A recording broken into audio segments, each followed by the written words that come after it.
संसद के भीतर विपक्षी राजनीति इस वक्त मानो भूकंप के झटके झेल रही है। प्रधानमंत्री, मुख्यमंत्री और मंत्रियों को 30 दिन की गिरफ्तारी के स्थिति में पद से बर्खास्त करने वाले विवादित विधेयक पर गठित संयुक्त संसदीय समिति जेपीसी से तृणमूल कांग्रेस, टीएमसी और समाजवादी पार्टी सपा के बहिष्कार ने विपक्षी खेमे की एकजुटता पर सीधा वार कर दिया है। टीएमसी का बहिष्कार तो पहले से तय माना जा रहा था, लेकिन सपा के अचानक उठाए गए कदम ने विपक्ष की रणनीति को हिलाकर रख दिया है।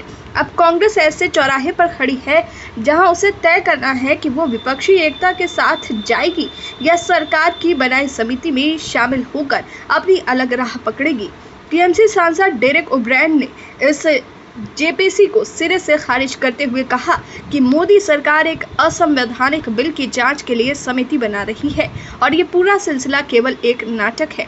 उन्होंने कहा कि जेपीसी कभी जनहित और जवाबदेही का सशक्त औजार हुआ करता था, लेकिन 2014 के बाद से इसका इस्तेमाल केवल राजनीतिक हथियार के तौर पर हो रहा है।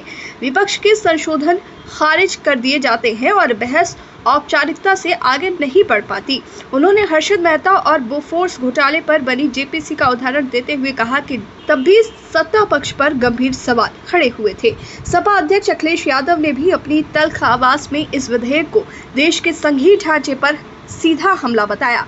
उन्होंने कहा कि गृह मंत्री अमित शाह खुद कई बार स्वीकार कर चुके हैं कि उन पर झूठे केस लगाए गए थे, तो फिर इस तरह का बिल लाने का औचित्य क्या है। अखिलेश ने कटाक्ष करते हुए कहा कि यही कारण है कि आजम खान, रमाकांत यादव और इरफान सोलंकी जैसे सपा नेताओं को झूठे मामलों में जेल भेजा गया। उन्होंने साफ कहा कि कानून व्यवस्था राज्यों का विषय है और मुख्यमंत्री अपने राज्यों में दर्ज आपराधिक मामलों को वापस लेने की शक्ति रखते हैं। ऐसे में केंद्र का हस्तक्षेप संघीय ढांचे के साथ सीधा खिलवाड़ होगा।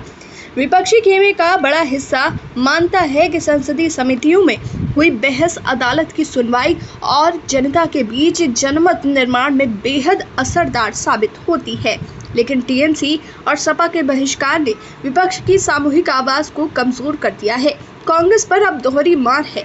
एक तरफ विपक्षी एकजुटता की कसौटी, दूसरी तरफ सरकार के खिलाफ अपने रुख को ठोस बनाने की चुनौती। कुल मिलाकर ये विवाद सिर्फ एक बिल तक सीमित नहीं है, बल्कि ये उस असली राजनीतिक लड़ाई का हिस्सा है जिसमें सवाल केवल कानून का नहीं, बल्कि लोकतंत्र की दिशा और विपक्ष की ताकत का है। जेपीसी पर खिंची ये नई लकीर आने वाले वक्त में संसद और सियासत दोनों के लिए निर्णायक साबित हो सकती है।